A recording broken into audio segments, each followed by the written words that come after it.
In that case, welcome everybody. We're very happy to have you here tonight. It's the fourth session of the Transcontinental Colloquium organized by Casper Andersen. And I, Casper, is based at Peruse University, and I'm at the British University in Egypt, and the colloquium is hosted by Peruse University.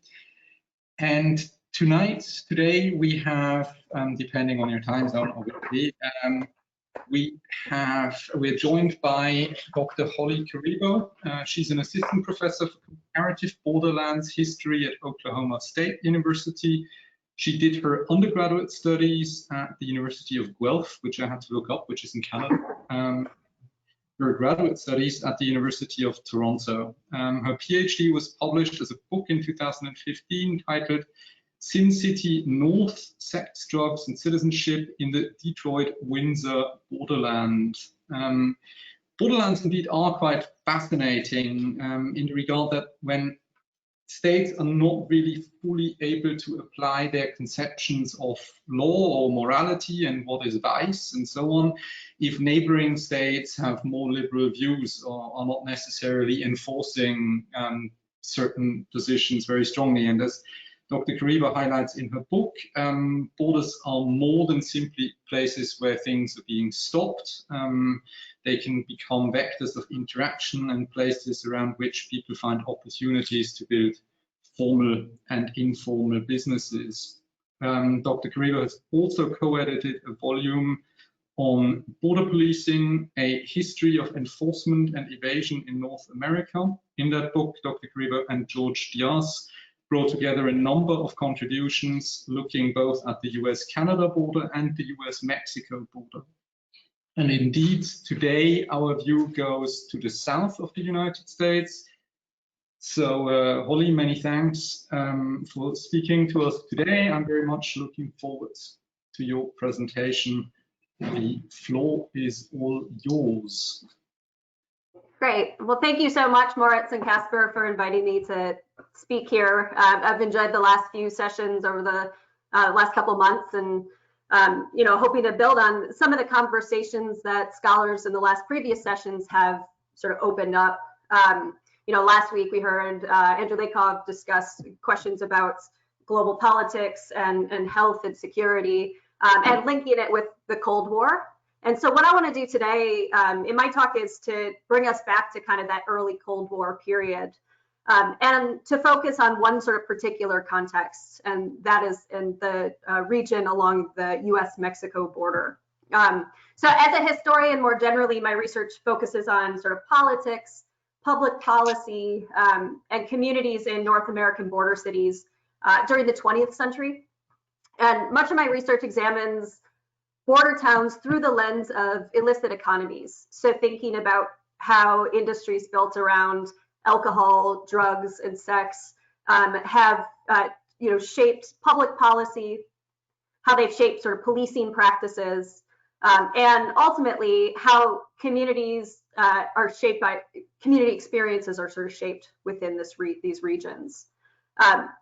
And so my talk today stems from some of the research that I did as part of the edited volume Border Policing. And our goal of this volume was in some ways to really work to put scholars in a more comparative and connective framework within the North American context.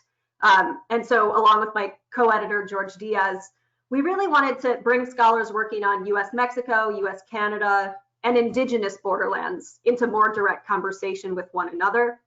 Often we're sort of learned that the US-Canada and US-Mexico borders are framed as kind of very different and distinctly unique border regions. One often framed as friendlier, the other one often pathologized.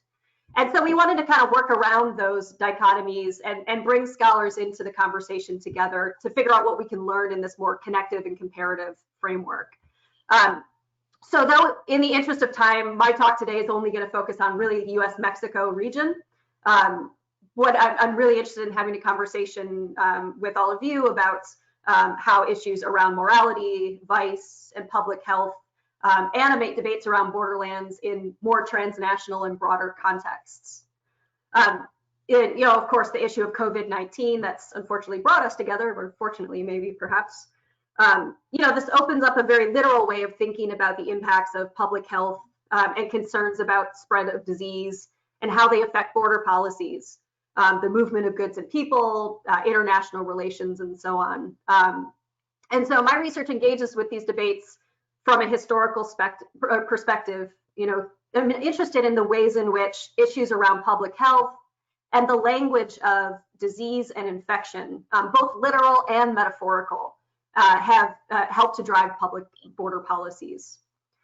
So today I'll narrow in on one key issue that came up in my research as I looked into issues along the US-Mexico border in the 1940s and 1950s.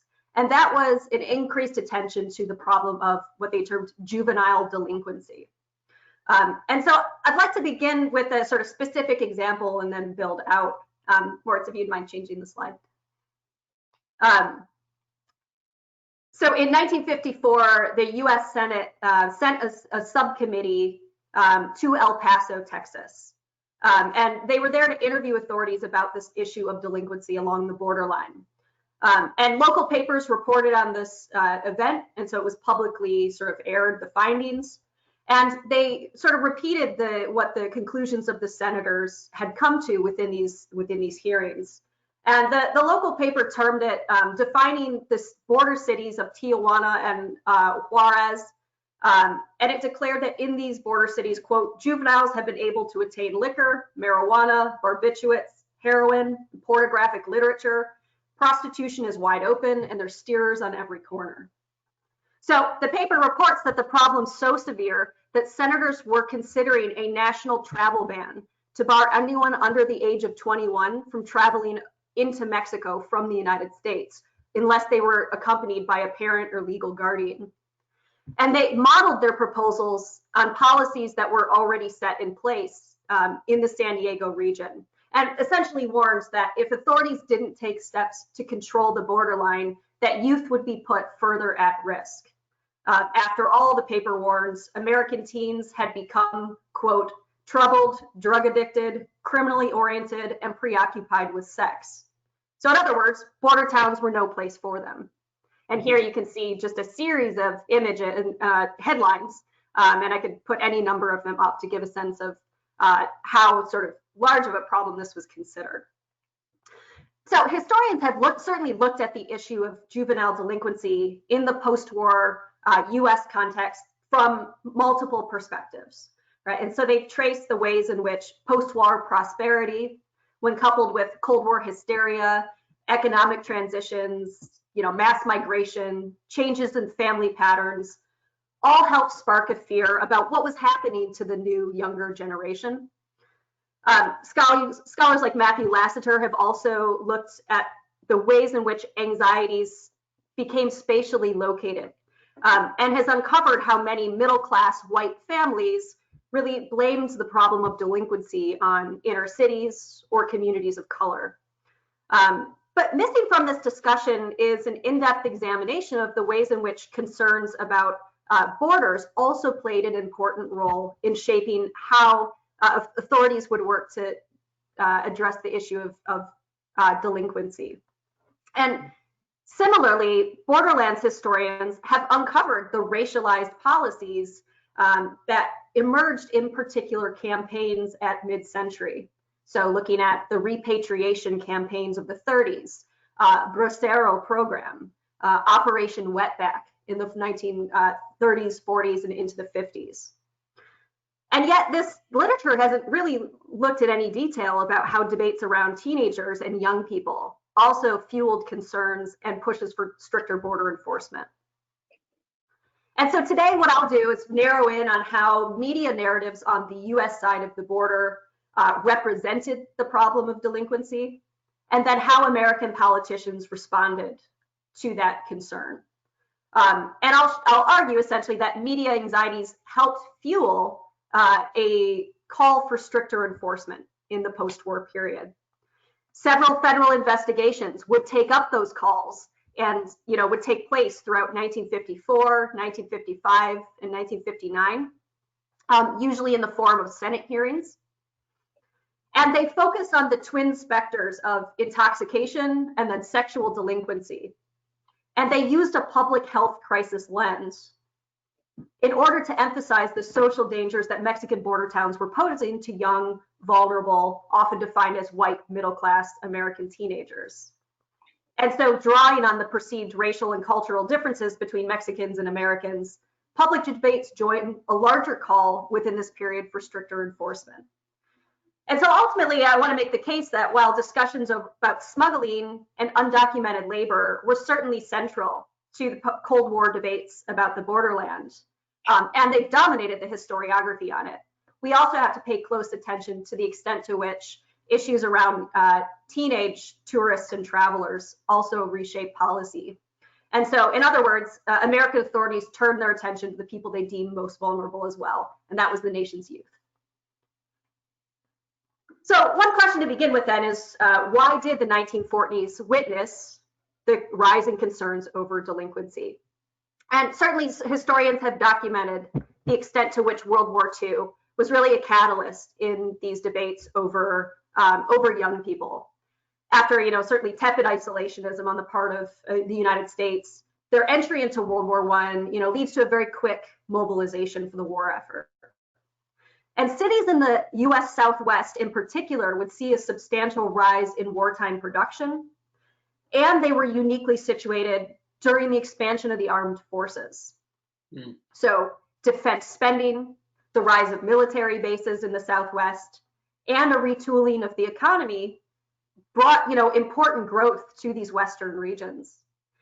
But they also created very serious challenges for local residents. So all sorts of issues like housing shortages, overburdened public services, congested public transportation, and conflicts between new and old residents fueled conflict within cities in the Southwest.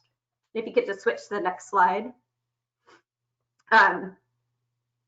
In this next image, we'll see the sort of infamous cases of the Zoot Suit riots and the Pachuca panics of the war years.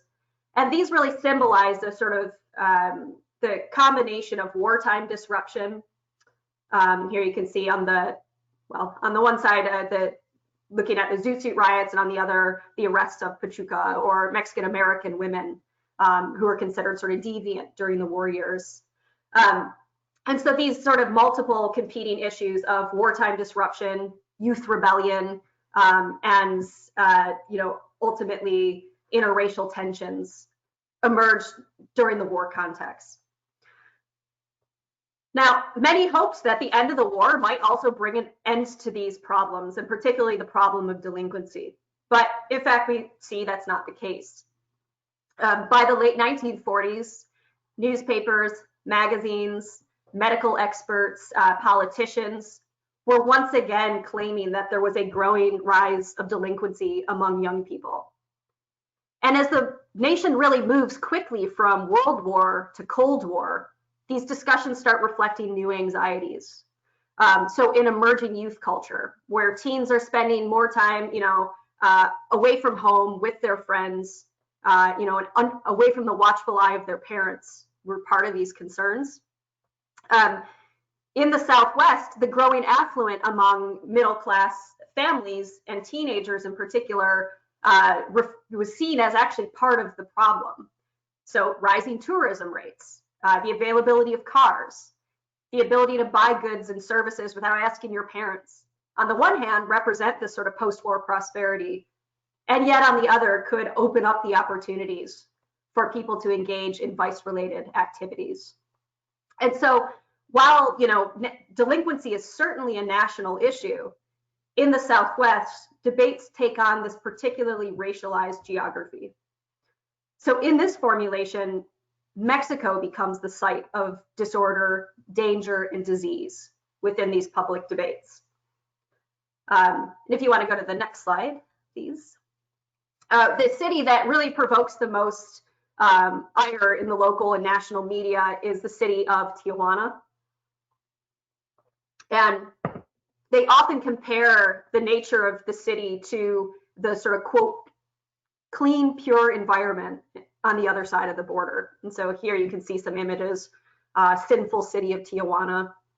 And so it's precisely this language that post-war rhetoric would draw on. One 1959 Utah paper, for example, would call Tijuana, quote, probably the most sinful city in the Western world, one that contributed to, quote, youthful depravity. A Milwaukee article similarly described Baja California as, quote, the gateway to hell, as you can see here. But it wasn't just Tijuana. Border dangers extended all the way along the borderline within these narratives. So from El Paso, Juarez to Nogales to San Diego, Tijuana, newspapers framed these towns as, you know, centers of vice where prostitution flourished, where drugs were sold openly, and as sort of the center of vice and crime. And so within the post-war rhetoric, in other words, border towns become the perfect breeding ground for delinquent behavior. Now, within this context, public debates about cross-border delinquency frame it simultaneously as, on the one hand, a crime problem, and on the other, a public health problem. And these sort of dueling aspects are run throughout both, whether it's newspaper articles or federal investigations into delinquency. And we can see these, both the crime and public health aspects in the two dominant issues that are used to discuss delinquency. And the first of these is going to be the dangerous and alluring effects of intoxication. So stories of drunken young people passed out at the border or sneaking tequila back into the United States across the national line are very common.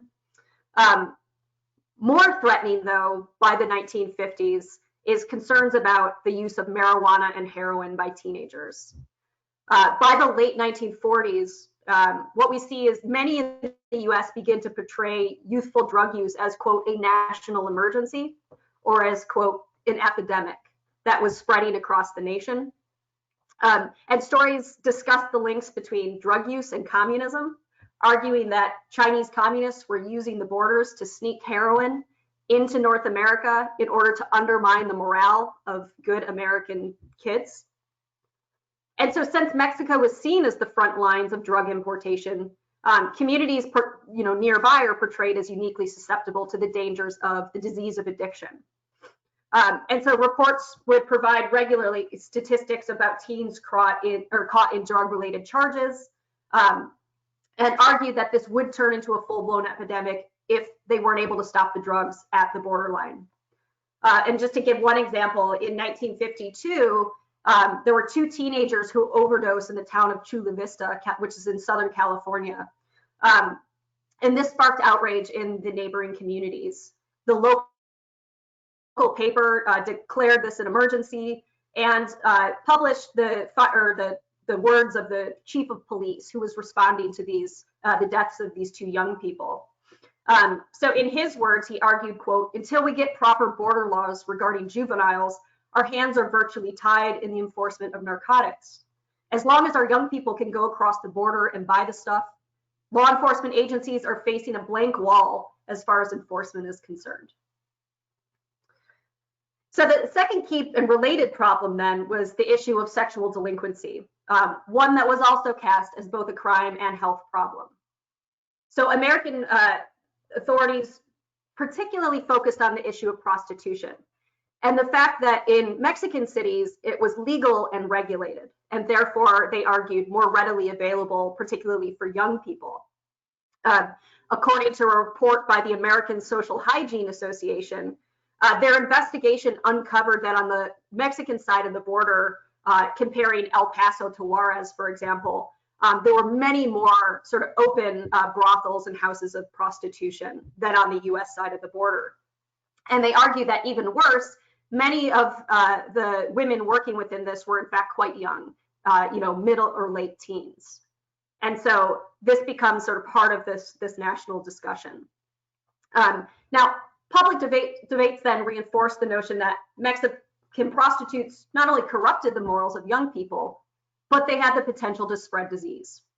And certainly this concern around the rise of or spread of venereal disease is prominent during the war, as American military bases and personnel grow exponentially near the borderline on the US side of the border. And the American military, as it's been well documented, treated venereal disease as a part of a national security issue. The health of the troops was seen as sort of front and center here. And in the border region, in order to protect those troops, what was called the Pan American Sanitary Bureau created an international agency, and they called it the United States-Mexico Board of Public Health Association. And this organization was tasked with helping to control VD across the borderline. And their work would diversify after the war, as they would add a committee that was designed to deal specifically with juvenile delinquency and VD. And so this is not just a wartime concern, but it transitions into concerns over delinquency by the post-war years. And so what we see is that often Mexican women and Mexican prostitutes in particular are blamed for the spread of the rise of disease within these communities. And it wasn't just service personnel that they were concerned about. By the early 1950s, we see rising debates about young people crossing for the purposes of prostitution. And they use precisely this language of disease to describe the problem. So to give you one example, in 1959, an organization in San Diego, just called the Parent-Teacher Association, drew on exactly this language of disease when they described Mexican women as parasite-like carriers. And in their words, quote, "When our cattle are threatened with foot and mouth disease from across the border, or when our fruit crops are threatened with insects, we take steps to stop them. It seems to me our youth are just as important, and that we should take steps to protect our youth from Mexican prostitutes too." So here, very literally connecting concerns about disease, cross-border delinquency, and prostitution. And interestingly, of course, in these formulations, it's Mexican women who are responsible for the spread, not the customers who are crossing over. Now, if American boys and men were potential victims then of these sort of framed as dangerous Mexican women, what we see is that American girls are sort of subject to multiple dangers.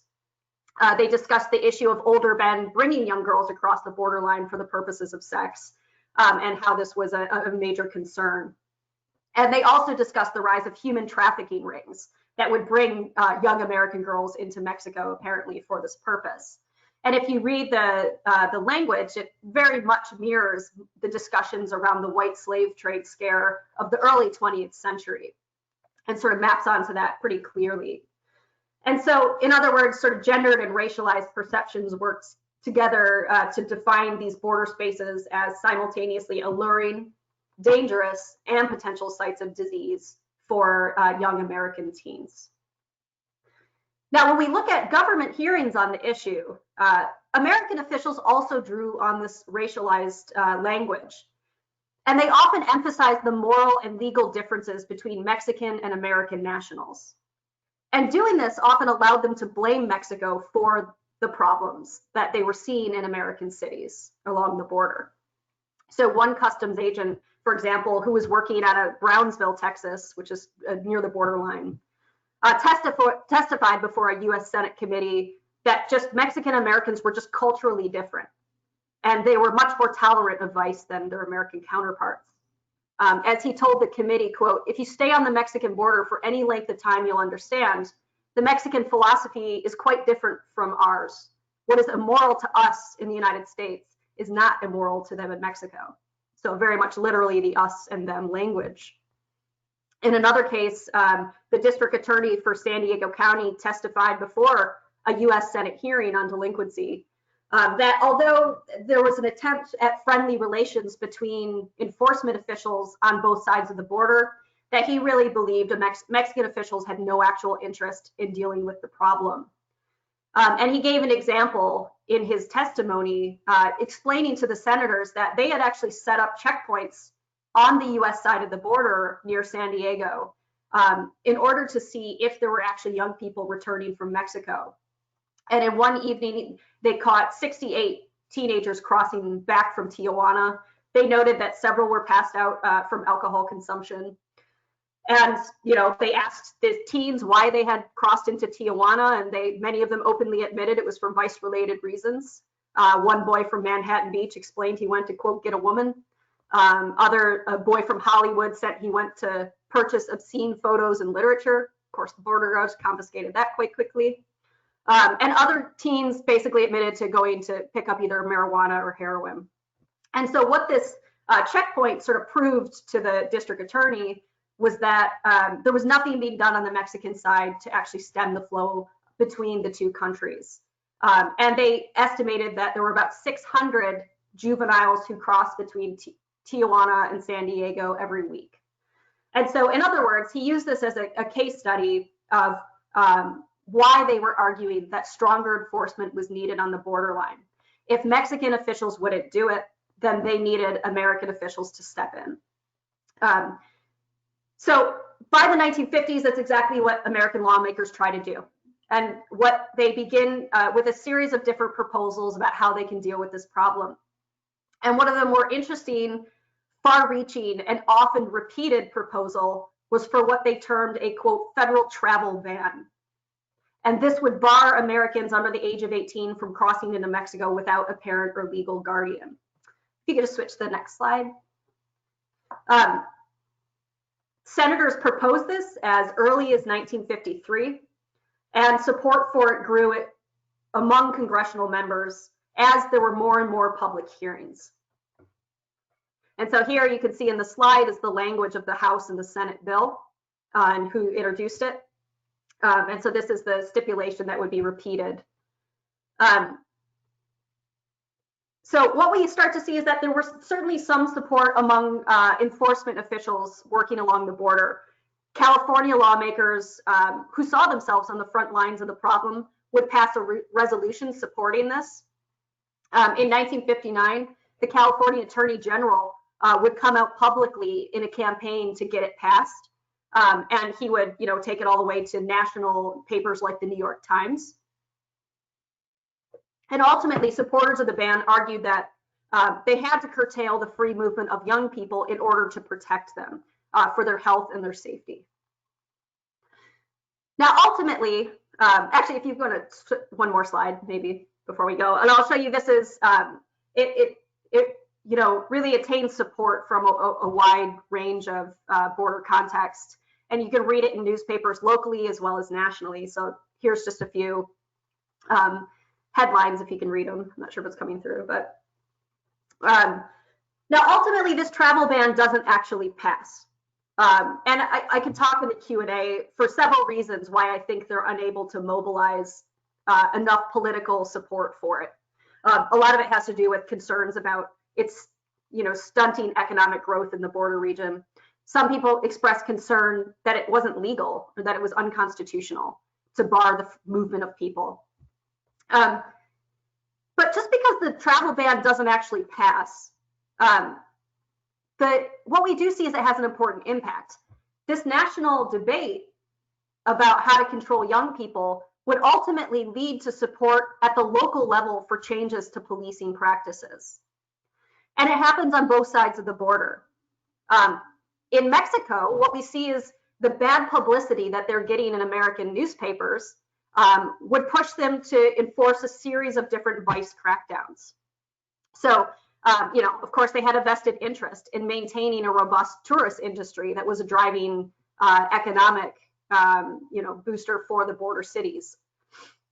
In 1951, we'll see San Diego would put would temporarily bar American girls and boys from crossing into the city. In the 1950s, the mayor of Juarez would establish a temporary, quote, border patrol of Mexican troops. And this was to prevent Mexican teens from crossing into the United States. And by 1961, the Mexican federal government becomes involved. And they essentially, in a PR effort designed to appease American tourists, the president would order a rehabilitation program to clean up Mexican border cities. So, of course, economic imperatives are part of this. You know, the previous year alone, American tourists had spent some $520 million in Mexico. And the incomes of border city residents were 135% higher than those in the interior of Mexico. So there was very, economic interest in maintaining this cross-border connection and tourism. But it wasn't just Mexican authorities that would make some changes. We also see on the American side of the border, local officials would take action. In 1952, San Diego police officials would institute curfew laws in order to control the movement of young people across the border. And what we see is they began requiring registration cards for young people who were caught trying to cross the national line. If you could just switch to the next slide, the final slide. So if you were an underage person and you were crossing between the hours of 8 p.m. and 3 a.m. and you were caught by officials, they would fill out a card with your name, your age, your vehicle registration, and so on. The time you were returning from Tijuana and why you had gone. They would make a photocopy and they would send this to your parents along with a printout of the laws that you violated, informing them that you might have violated both Mexican and San Diego curfew laws, Mexican laws, I should say, and San Diego laws. And then once they sent this to their parents, they also sent a copy to the border station, the San Ysidro border station, as well as the district attorney. And so, in other words, this put stricter controls over American teens trying to cross and created a paper trail of their delinquency and delinquent behavior. San Diego would go further in 1957, and they would, taking a cue from the federal proposal, they would institute a ban on young people crossing the border into Mexico without a parent or adult companion. So by the early 1960s, the city was spending about $100,000 annually to maintain what was called a, quote, 24-hour juvenile patrol at the border. And they were reportedly turning away as many as 12,500 young people every year. So by the early 1960s, El Paso, Texas, would similarly institute stricter enforcement. And they created what they called a, quote, juvenile patrol that was tasked with stopping boys and girls who were trying to cross into Mexico. And they would use El Paso's curfew laws as the legal pretense to do it. So in effect, El Paso's juvenile patrol turned local police into border enforcement officers in their own right. Within a year, the city claimed the program was successful and that the frequency of teens crossing into Mexico had been greatly reduced. And so in other words, what we see is that when federal immigration statutes fail, local authorities turn to their own solutions. And in doing so, they created an added layer of surveillance of American young people along the borderline. Ultimately, this also in some ways created, local enforcement officers would become sort of doing the job of what many hoped federal agents would do, sort of blurring those lines between the jurisdictions along the borderline. And so ultimately, teens hoping to exercise the freedom of movement found themselves ensnared in local ordinance violations and as part of a much more expansive surveillance state that is growing in the post-World War II period. So just sort of quickly to conclude, I guess it leaves the question then, what can we take from an examination of debates over juvenile delinquency in this period? And I think first we see that perceptions of lawlessness, and particularly teenage crime, were linked to very specific racialized geographies of danger. If urban centers were portrayed as dangerous sites nationally, then urban border towns further compounded those dangers. Public debates focused on drug use, binge drinking, and sexual delinquency, and they portrayed border towns as sort of the dens of sin and vice, and as incubators that turned good, i.e. white middle-class kids into troubled teens. And what we see is that politician and law enforcement officials helped fuel those concerns. So this wasn't just about sensational news reporting. It actually had legal, tangible consequences in the long run. And focusing on the specter of vice and doing so through both a crime and health crisis lens lent more power to the arguments for those in the post-war period who were pushing for a more expansive policing apparatus in the US Southwest. So even though, for example, federal exit visas don't actually pass, we do see a piecemeal set of policies develop along the border region, and one that would serve the purposes of an expanded federal state. So in many ways, the public debates about cross-border travel, state authority, and morality in the Cold War era are deeply linked to the conversations around delinquency. And then finally, just to sort of broaden it out, I'd also suggest that while this reflects the sort of specific historical moment of the post-war years, I think it can also push us to reflect more broadly on how public debates around border communities and border crossings actually have tangible effects on policy. So I began this research for this particular chapter in 2018. And it was really impossible to separate a reading of this earlier context without an eye toward the current policies of child imprisonment, deportation, expanding policing powers. And the border restrictions imposed as part of COVID-19, I think, certainly highlight the interconnectedness between ideas around disease, public health, and stricter border controls. And so I think what I initially thought of as a more narrow debate around, post-war delinquency has a longer legacy, portraying border spaces as threats to the nation and defining, who deserves protecting and who deserves punishment was central to post-war debates. And while there's clearly very significant differences between, what was happening in the 1950s and what's happening in 2020 now, I think several issues continue to resonate. And an attention to policing powers over young bodies and the portrayal of sub-youth as more dangerous and deserving of protection than others that occurred in the 1940s and 50s, I think provides a longer legacy to help us think about the rise of a much more militarized policing apparatus that's certainly clearly in place, I think, now in the second decade of the 21st century.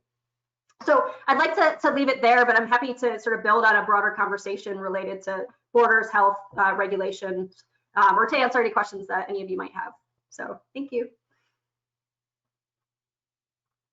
Thank you very much for this really interesting talk, Holly.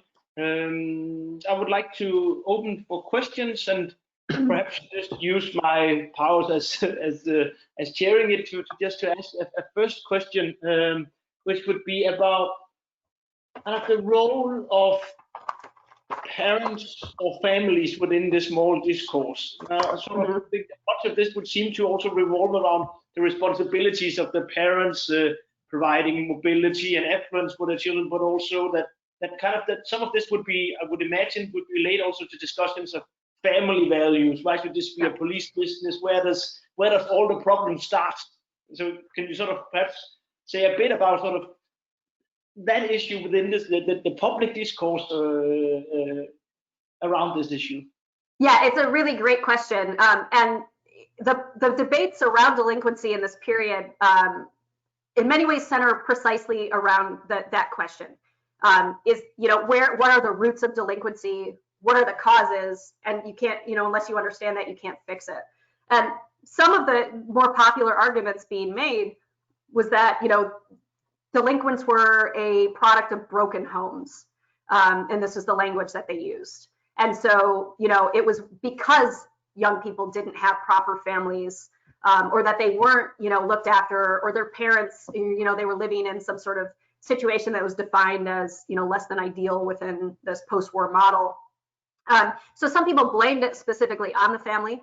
Others in the solutions argued that it should be the family that deals with this, that it shouldn't in fact be the police. And that was an important debate. Certainly the question around the federal border ban, one of the pushbacks that emerges in numerous editorials, for example, were local border residents who basically argued that if you arrest someone for at a young age and you put them in the criminal justice system, all you're going to do is fuel further delinquency down the road. That's not the system to deal with them. And there is a real attempt to create a larger patchwork system of social work, of policing, of recreational activities to sort of channel those activities into. And so certainly, I don't think there's by any means a consensus that policing was the only or even the best method of control. And yet, nonetheless, what we do see is that it had enough support to actually, through the language of, protecting the family and protecting the young people to actually pass. I think, and what's really interesting is the fact that they send these letters to their parents with the registration card suggests precisely that they were expecting that this is also a failing at the family level, and that couldn't just be fixed by policing itself, right? So, and we also see they're not being arrested and thrown in jail in these particular cases, but they are being sort of put within the policing apparatus, registered, and creating that network. So it's kind of an interesting blending of, how they expected families versus police versus social work, for example, to be involved.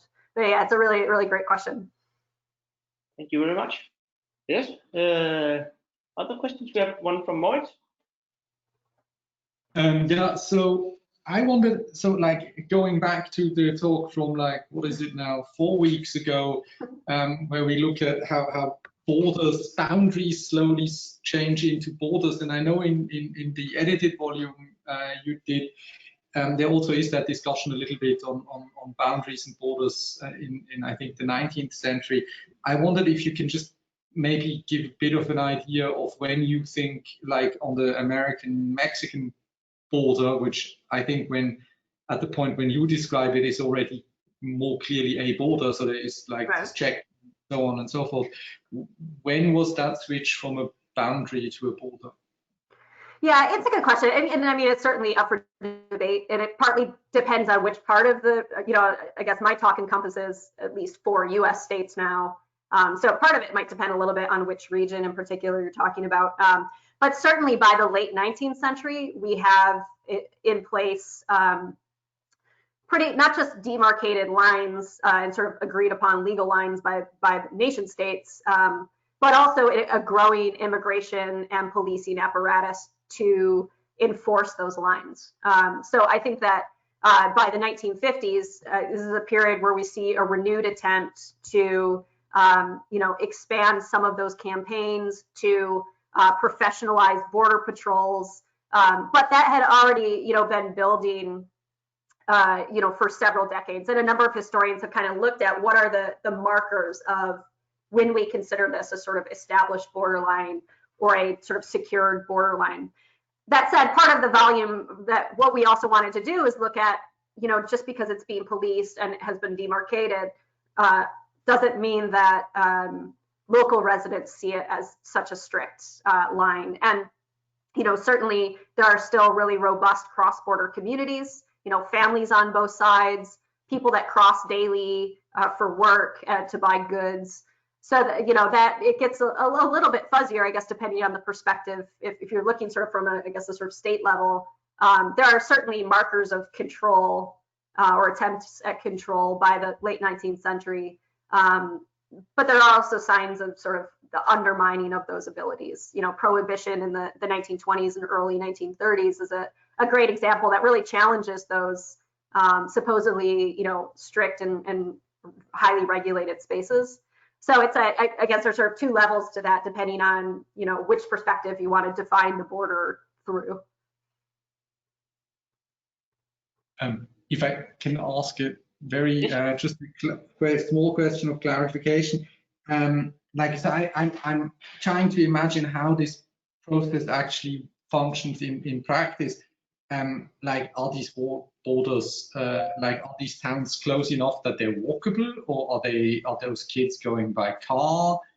And I know that in the US, obviously, the driving age is 16, the drinking age is 21. What's the case in Mexico? Is that the same? So if a 16-year-old would drive into Tijuana to get drunk, are they actually allowed to drive in Mexico or not? And when are they theoretically allowed to drink, or are they also breaking Mexican law? Right. Yeah, it's a good question. It depends a little bit on the time, but so the first part of your question about how. So in border cities like San Diego and Tijuana, there are places where you can walk across the border, but for certainly within the suburban region and people coming from further away, cars were sort of an easy access into the cities. That's a good question. I don't know in terms of driver's license ages in Mexico, but I didn't come across any issues of driving itself being the problem. The problem was what they were doing once they got there, at least from the U.S. perspective. Like in El Paso and Juarez, similarly, yeah, there's a border, crossing bridge that you can walk across. So it's pedestrians, so these were, when these juvenile patrols were catching people potentially on foot, walking there and back. But it could also be by car, and there's cases that they have of, kids pulled over and there's someone, passed out in the back or something like that. So it's sort of both ways in the two main areas that I'm looking at in the article. So the question on the Mexican side in terms of the legalities, I think part of it was that, young American weren't necessarily challenged on questions like age, to go to a bar and drink. In part, this was, they're somewhat of a different drinking culture, but also, the reliance on the economic need for that tourism meant there was, in some ways, less motivation on the part of local border city authorities to crack down on that vice. Now, again, as I mentioned in the talk, there are a number of situations, particularly when officials on the U.S. side start getting, vocally upset about stories that they're hearing coming out of, cities like Tijuana, that we see kind of temporary crackdowns on vice. But the economic imperative just isn't in there in the same way. It should mention that one other aspect that in the broader paper that I look at that I didn't have time to talk about today, there's also a real divide between how border city residents saw the problem and how the national debates framed this problem. There's a number of examples of letters and articles that I came across where Mexican American and Mexican residents in the border region are extremely angry about the fact that Mexican towns are getting blamed for this problem. And they instead blame American teen culture for corrupting Mexican youth. And so some of that language sort of works both ways in that while officials that I focused on today really blamed Mexico, local border city residents understood that, for example, the article of supply or the argument around supply and demands that, well, there would be no supply if the American demand wasn't so high for things like prostitution and drugs. So get rid of that. And then, yeah, surely you won't find it in Mexican cities. There are a number of cases that I came about where Mexican and Mexican American residents in the border regions, all made arguments that, Mexican culture was much less supportive of vice, that, families were stricter, Catholicism was stronger, the family was stronger. It's American sort of, youth culture, sort of godless culture that's causing these problems. So don't look at us. So it's a really interesting, and I get into it in much more detail in the broader sort of article, but thinking about how blame gets laid and how the border plays into that, I think is sort of one of those aspects that stood out to me as showing something about the border dynamic. Thank you. So then I would like, I have just, to follow up on the last point, Holly, about this sort of also being about American youth culture, just something that was just sort of on my mind, and I don't know so much about American sort of about the specific issue, but I wonder if there was also a sort of a thing about Southern California here. I mean, if you look sort of at the national discourse across America, was that sort of part of it, that this was a problem across the border between on Southern California and Mexico, and that this was part of something that was very different from other parts of America, or do you see that as part of what was going on? Yeah, that's actually a really interesting question. I didn't notice. I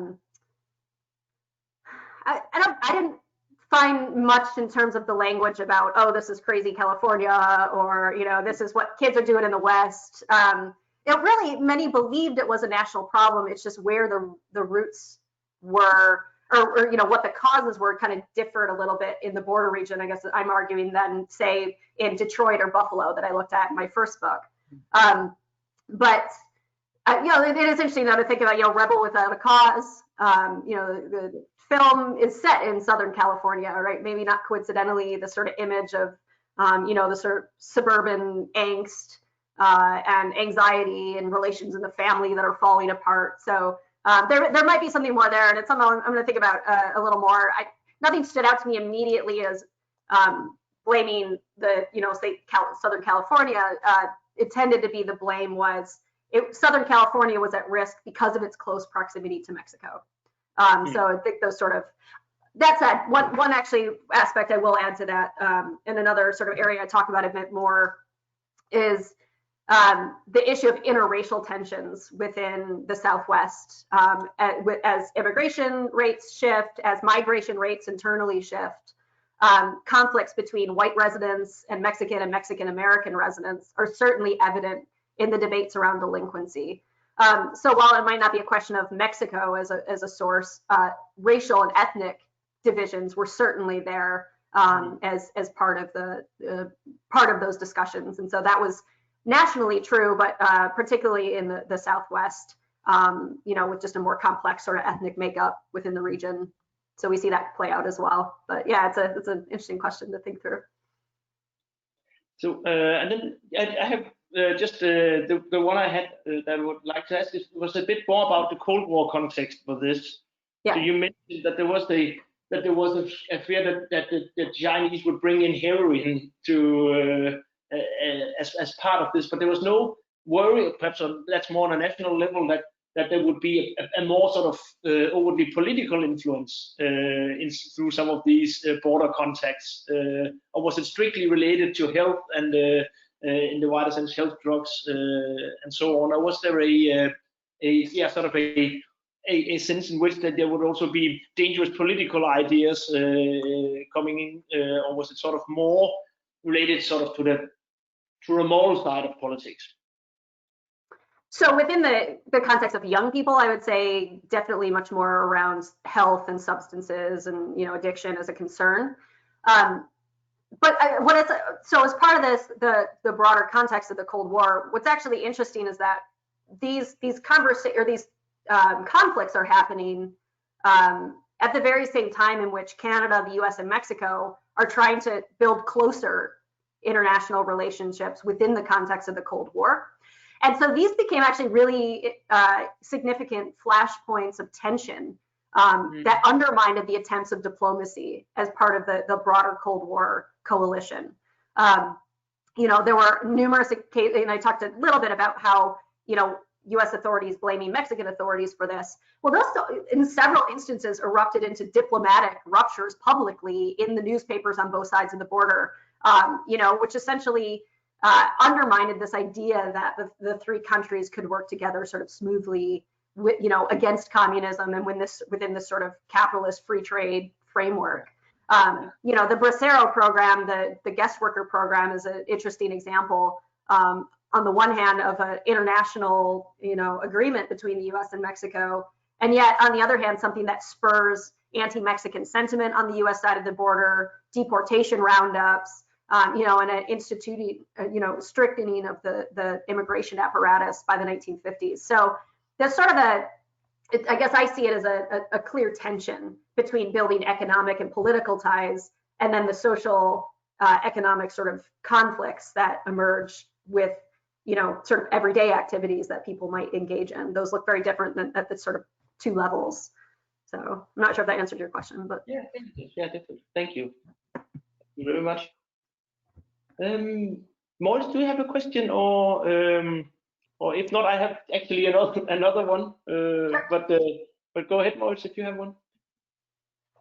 Okay, then I would like, when we in our part of the world hear about tensions around US and Mexican borders, it seems to be a very different story today. Like, it's a very different dynamics. It's about it might be about drugs coming in. It might be about labor issues and so on. But this phenomenon of sort of American youth being morally or in terms of health corrupted through this border, is this something that's central to the debates that are happening now, but that are just not traveling over here?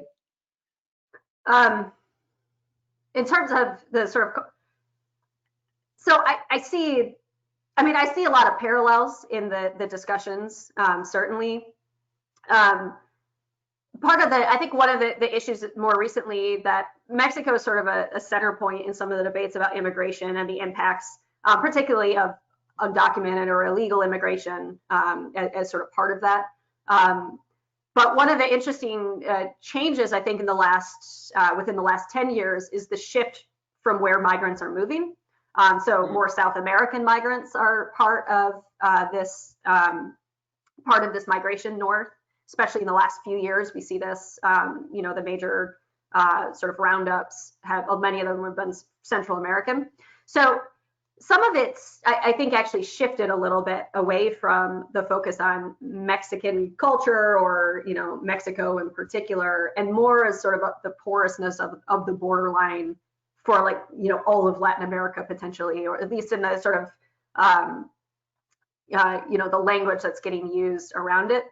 But certainly, in the last couple of decades, issues around things like gang violence, drug cultures, does that impact, communities where immigration is has a larger role? I think those have animated public debates as well. And some of that is certainly clearly sort of cultural and racial within that dialogue. So I think there's definitely parallels. But I think there have been some significant shifts in some of the ways in which I think Mexico as a sort of term gets framed as part of the actually larger concerns, that have clearly sort of racialized and economic, implications in those conversations. So.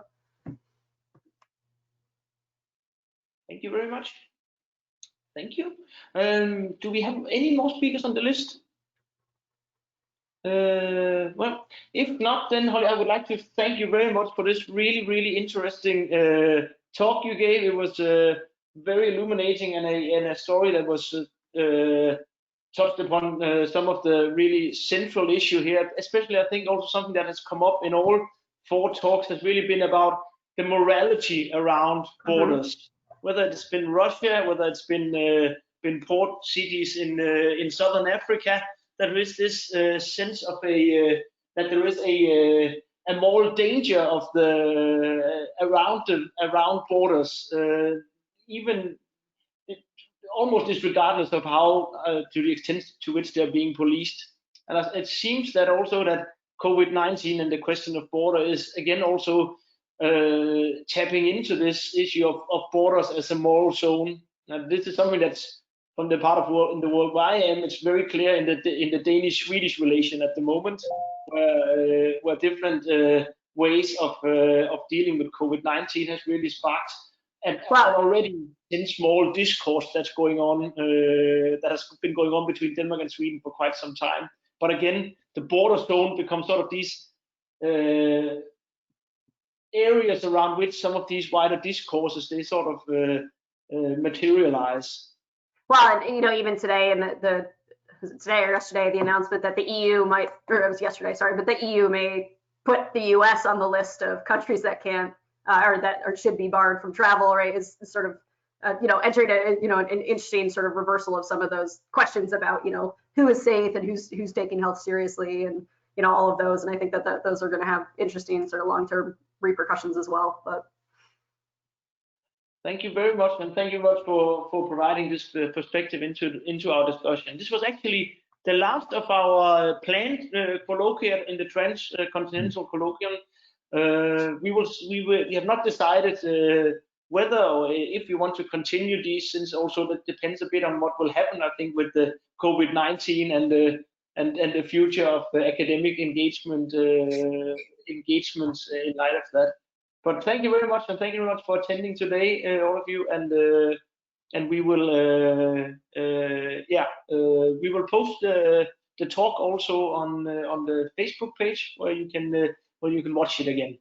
So thank you, and have a thank you very much. Yeah, Have a nice evening. Yeah. Thank you. Sure.